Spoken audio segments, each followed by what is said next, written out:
बॉलीवुड में जोड़ियों का बनना और टूटना बेहद आम बात है। इंडस्ट्री में ऐसे कई स्टार हैं जिन्होंने दूसरी तीसरी शादी की है, वहीं कई ने तो 50-60 की उम्र में अपने पार्टनर को तलाक तक दे दिया। वहीं कुछ लिव इन रिलेशनशिप में रह रहे हैं और दुनिया के सामने खुलकर अपना प्यार जताते हैं। कभी पूजा भट्ट भी एक एक्टर के साथ रिलेशनशिप में थी। हालांकि दोनों के रिलेशनशिप के ज्यादा चर्चे नहीं रहे, लेकिन एक समय था जब पूजा इस एक्टर के साथ लिव इन रिलेशन में थी, लेकिन बाद में इस एक्टर के साथ पूजा के रिश्ते बिगड़ने लगे और अभिनेत्री ने एक्टर को छोड़ दिया और उनके बेस्ट फ्रेंड से शादी कर ली। मीडिया रिपोर्ट्स के अनुसार पूजा भट्ट कभी एक्टर रणवीर शौरी के साथ रिलेशनशिप में थी, लेकिन दोनों का रिश्ता काफी बुरे दौर में खत्म हुआ था। रणवीर ने खुद पूजा के साथ अपने रिलेशनशिप पर खुलकर चर्चा की थी और पूजा और उनके परिवार पर उनकी इमेज खराब करने का आरोप भी लगाया था।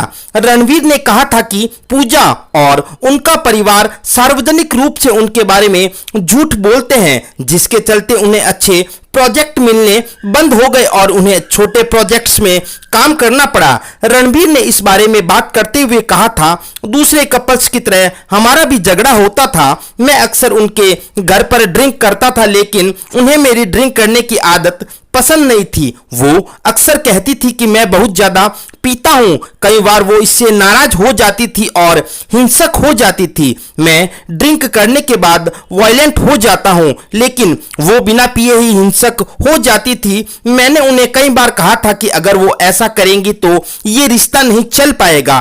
चीजें हाथ से निकलने लगी थी। एक दिन मैंने अपने बैग पैक किए और वहां से चला गया।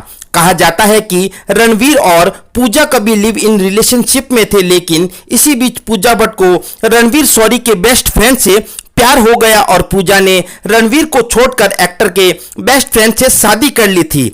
रणवीर के ये बेस्ट फ्रेंड कोई और नहीं, मनीष मखीजा थे, जिनका खुलासा खुद रणवीर शौरी ने एक ट्वीट में किया था और बताया था कि कैसे उनकी ड्रिंकिंग प्रॉब्लम्स के चलते दोनों का रिश्ता खराब हो गया। रणवीर और पूजा के बीच मामला मारपीट तक पहुंच चुका था, जिसके बाद यह मामला पुलिस स्टेशन में पहुंचा। इस मामले के बाद रणवीर और पूजा का ब्रेकअप हो गया और फिर पूजा ने मनीष मखीजा से शादी कर ली। पूजा भट्ट ने साल 2003 में मनीष से शादी की थी। हालांकि पूजा और मनीष मखीजा का रिश्ता भी ज्यादा लंबे समय तक नहीं टिक पाया। दोनों शादी के 11 साल बाद अलग हो गए थे। दोस्तों, बॉलीवुड के इसी प्रकार के इंटरेस्टिंग और मजेदार किस्से सुनने के लिए हमारे YouTube चैनल को सब्सक्राइब करना ना भूलें। Thanks for watching.